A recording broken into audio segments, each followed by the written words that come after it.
Hey, so I was just sitting here thinking things are never going to be the same. And I don't want to sound like depressing or anything like that, but I think maybe we need to come to the realization that that's just the case. We need to stop waiting for things to get better. We need to stop saying things like, I'm waiting for things to normalize, because they're not going to. Everything is going digital. It's becoming more and more evident because you can actually see stores where they're starting to close the self-checkout aisles because it's easier to maintain one machine than it is for them to maintain 4 machines, which is normally what you find at the self-checkout aisles, if not more. They're breaking down fast. They can't get the parts for them. Now I can just put 3 people on the line instead of breaking 4 or 5 machines every day. You know, you may have noticed that they're even like, I've actually seen cash-only machines because for some reason they were broken, and then on another day I'll see credit-only machines. There's no real sense to it.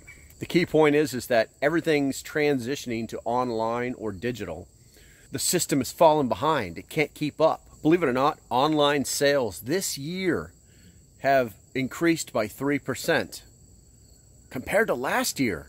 That's pretty high. Things are not going back to a 2019 world. It's just not going to happen. If you see a on back order sign or a out of stock sign, you can easily expect that to be that way for at least 3 or more months now. The other thing that's causing problems is employment.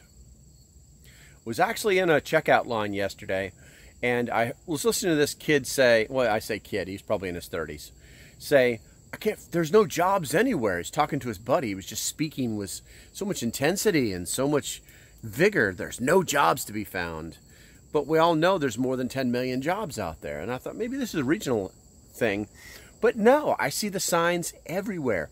Everybody is hiring. So I don't know what that mindset is, and it really got me thinking. I couldn't quite figure it out, but I did figure out that workers think that they're doing better because they're making more money. Now, the only reason they're making money is because everybody stopped working. Thank you, government. But everybody stopped working. So the businesses are forced to offer more money so that they can get workers in to run their business. But then you compile inflation. So basically what's happening is workers are coming in, they're making more money. Inflation is raising the price of all products across the board. Right now, they're actually spending 10 to 15% more on products. So in reality, they're actually keeping less money every month. They think they're making money, but they're not. It's all going right out the door. Now, the good news is that the supply chain, the global economy, is trying to adapt to current situations. It's not doing a great job, but it's getting there. The bad news is it could take months. Hopefully it'll come back, but there's a chance that it might not even come back. At some point in time, things are going to change so rapidly and so dynamically that it will surprise even the people who are watching it on a daily basis. It'll surprise the world. Okay, with all that said, remember to stay safe and have a great day. Woo!